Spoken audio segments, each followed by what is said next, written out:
On June 20th, 1987, in the mountains of Ararat, Turkey officially recognized the discovery of Noah's Ark. Located on a mountainside about 15 miles south of the volcanic Mount Ararat, the remains of the massive ship were dedicated during a special ceremony. Guest of honor was Ron Wyatt due to his 10 years of research at the site. The story began in 1957 during the Cold War when aerial photos taken of eastern Turkey while searching for Soviet missile bases revealed a strange boat-shaped formation in the mountains about 6,300 feet above sea level. Life magazine reported on the story after an expedition from the United States went to the site in 1960. Blowing holes in the strange formation, the members of the team came away with the conclusion that there was nothing there of any archaeological interest. Ron Wyatt, like many others, read the story, but he was of the opinion that the site needed further exploration. There had been many claims of seeing Noah's Ark on the volcanic Mount Ararat, but Ron knew that it was a stratovolcano, and he believed that nothing would have been able to survive there. He noted the biblical account of the location of the ark. And the ark rested in the 7th month, on the 17th day of the month, upon the mountains of Ararat. Urartu, the biblical Ararat, was a large region in eastern Turkey. This location was certainly feasible. But the factor that captured his interest the most was the length given in the Life magazine story. 500 feet. Most people were looking for a 437-foot Noah's Ark based on the Hebrew cubit, but Ron again went to the Bible to learn more. And Moses was learned in all the wisdom of the Egyptians. Moses was the author of the Genesis account of the flood. He would have known the cubit of the Egyptians. The Hebrew cubit didn't come into existence until there was a Hebrew nation after Moses' death. The Encyclopedia Britannica stated, "The Egyptian cubit is generally recognized as having been the most ubiquitous or universal standard of linear measurement in the very ancient world. The royal cubit equals 20.62 inches. This would mean Noah's Ark was much longer than 437 feet. 17 years after the Life magazine article, Ron finally made the journey to Turkey. When he saw the boat-shaped object, he saw that it looked just like it did in 1960, and he knew he would need permission to excavate in order to learn anything about what was beneath the surface. So he returned home and enlisted a number of friends to help him pray for an earthquake to reveal more. In late 1978, he learned of an earthquake in eastern Turkey and returned in August of 1979. When he arrived, he was overwhelmed by what he saw. The earthquake had dropped the soil around the object, and a large crack extended the entire length. He could see what looked to him like the remains of decayed rib timbers along the now exposed sides. Also, he was able to measure the depth of the debris and measure the length. It was 515 feet, or exactly 300 Royal Egyptian cubits. He was now convinced. He carefully combed the surface, looking for evidence that it was a shipwreck. He saw what he believed were petrified structures of an ancient ship whose deck had collapsed. He saw what looked like deck joists and deck support timbers. Of particular interest was the fact that the ship appeared to be impaled on a large outcropping of limestone. He concluded that this indicated that the ship had slid into the rock from another location. Before he made his first trip to Turkey, he had done an experiment in a nearby lake, building mountain configurations out of rocks and floating a boat model by them to see the reaction of the boat. He noted that a crescent shape caused the water to pull the boat into the crescent where the boat remained and gently floated. The present location did not fit with the results of that experiment, so Ron decided to examine the area above the boat shape. The site was in a moving mud flow, so he followed the mud flow up the mountainside. About 1.5 miles up, he found a crescent shape of mountains. He saw that the mud flow began up here. When he arrived near the top of the ridge, he found an ancient stele, like an ancient billboard, which depicted the boat shape, the familiar mountain ridge, several birds, and 8 faces within the boat shape. Clearly, this was a reference to the ship of Noah and its 8 survivors.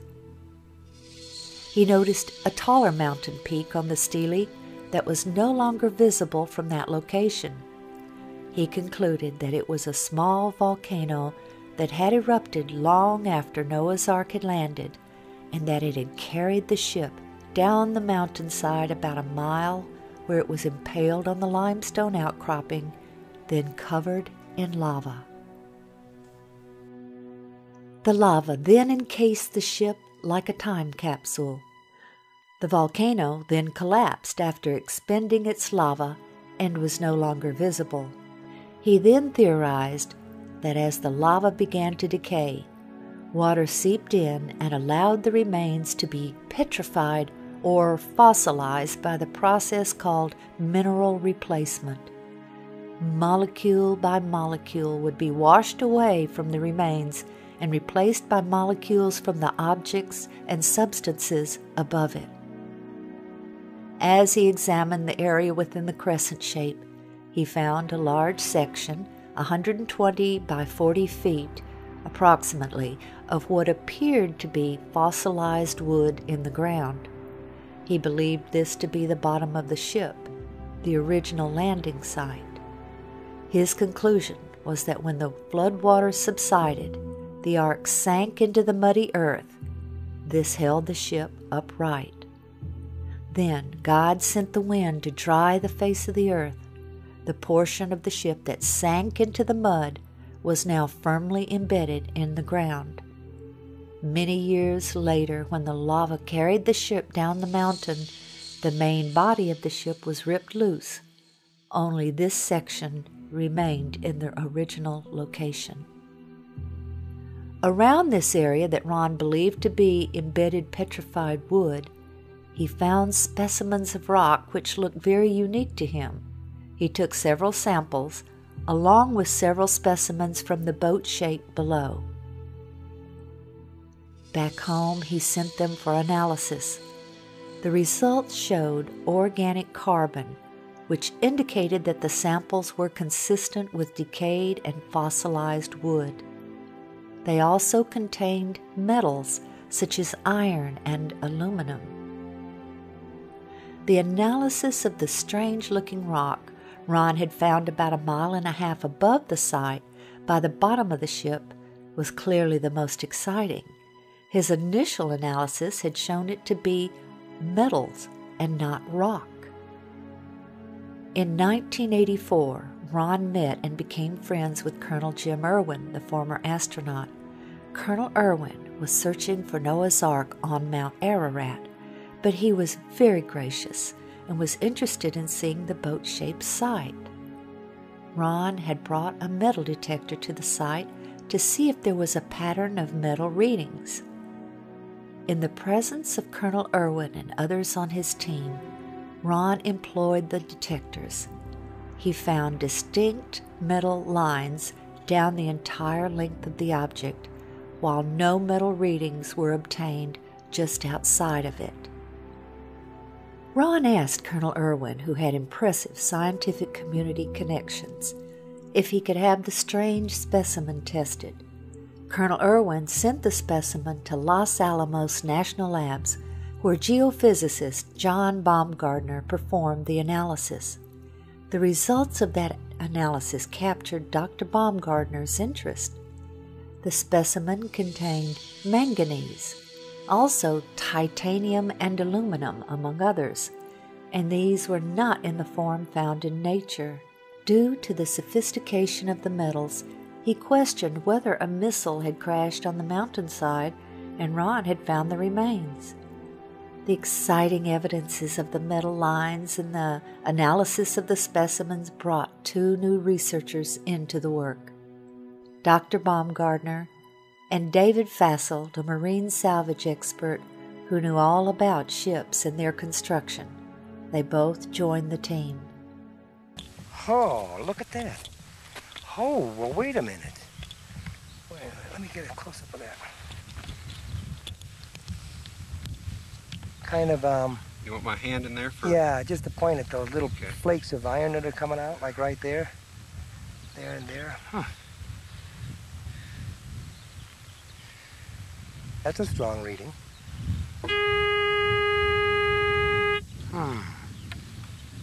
Well, I'd save those frames right there. Okay. Keep walking. Do you want a measuring tape to measure these things, how far apart they are?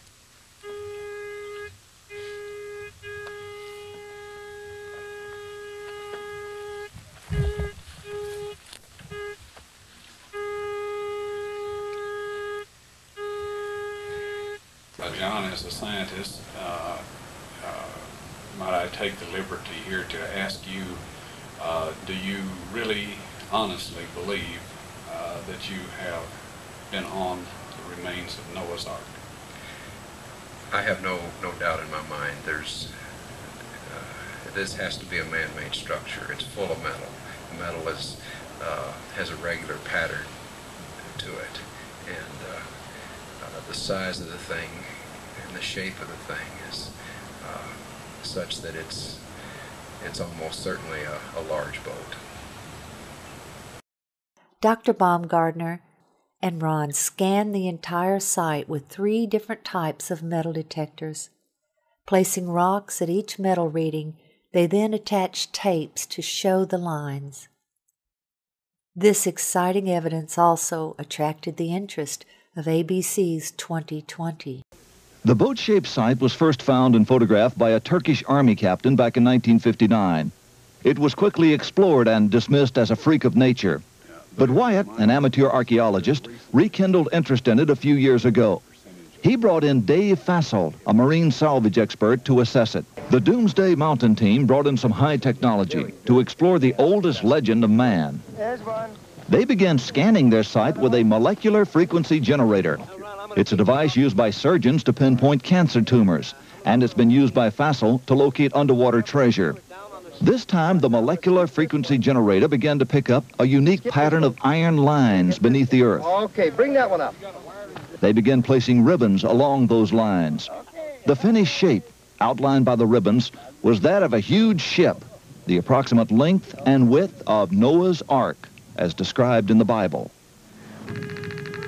The fascinating field of ribbons soon attracted higher academic interest. That looks like iron. Okay. Dr. John Baumgartner, a physicist with Los Alamos Laboratories, sent samples back to the lab for analysis and confirmed that the metal they were tracing with the ribbons was indeed iron.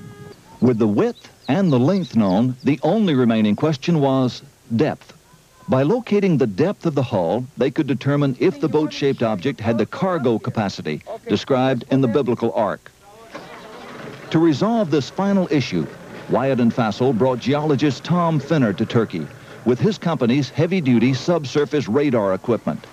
Gear like this located the black box cockpit recorder on the floor of the frozen Potomac River after the Air Florida crash. It was here, several miles short of the boat-shaped site, that a waiting game began for Finner and the others. The party needed a final go-ahead from the Turkish government to complete their probe of Doomsday Mountain.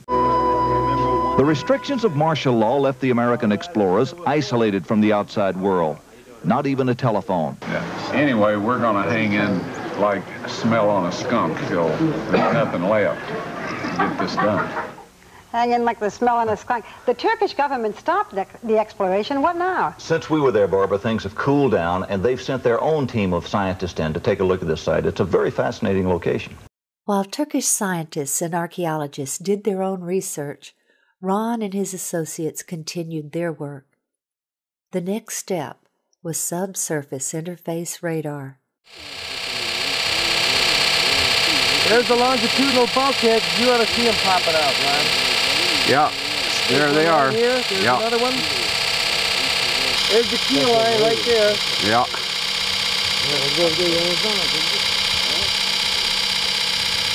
Oh, Ron, the lines are there! The lines are there. Okay, we're gonna walk over, Yeah, let's walk. take a look. Leave it running so everybody knows that we're not cheating here, right? You got it, Toby. Okay, now this is the west bulkhead. Okay, can you look through there? And All right, this is the west bulkhead. all right. That was over there. And he walked easterly. Here we start getting the longitudinal bulkheads. Here, here, here, here, here, here, here, here. Okay. Here. You see there how it shows up? All right.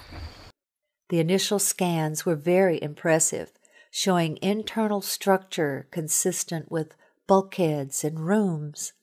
But to be sure they were interpreting the data correctly, Ron took the scan printouts to Geophysical Survey Systems, the developer and manufacturer of the radar. This data does not represent natural geology. It's a man-made structure. These reflections are occurring very periodic, too periodic to be random natural type interface. There was no longer any doubt that this was the remains of something man-made. In late 1986, the Turks announced their decision. The ceremony was set for June 1987. During that ceremony, the governor asked Ron to demonstrate the radar on site for the journalists and military officials. When Ron showed them a readout that he said looked like an intact timber, the governor then instructed a soldier to dig right there. What emerged was this petrified section of fossilized hand-wrought timber. Sectioning showed it to be laminated wood, 5 layers of timber glued together with pitch, clearly visible oozing from the end. This fossilized specimen shows that rivets were used in its construction. Their analysis showed that they contained iron, titanium, and aluminum, among other things, very sophisticated alloys that would be resistant to water. Specimens falling out from the lower end of the ship, identified as slag by an expert in metallurgy, indicated to Ron that Noah filled the hull with slag material from his metal production of the fittings used to build the ARK. More complete radar scans revealed a ship, although damaged and collapsed in places, of very intelligent, modern design with a ramp system at the door which led to each level. In 1990, Ron performed what he called a mini excavation, where he took shovels and bent the blades into a giant razor. He and his associates then shaved off a very thin layer from one section, smoothing it to show the color difference between the structure members and the matrix.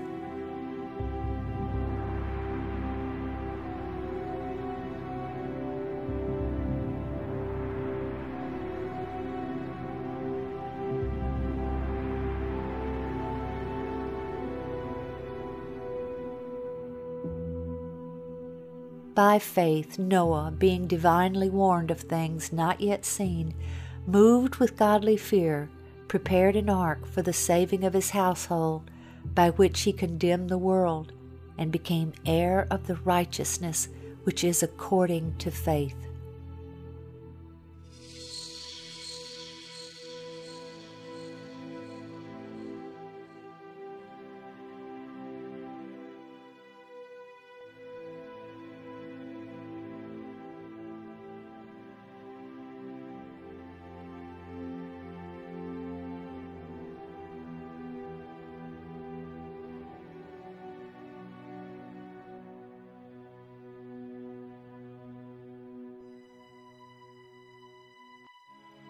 For as in the days before the flood, they were eating and drinking, marrying and giving in marriage, until the day that Noah entered the ark, and did not know until the flood came and took them, so also will the coming of the Son of Man be.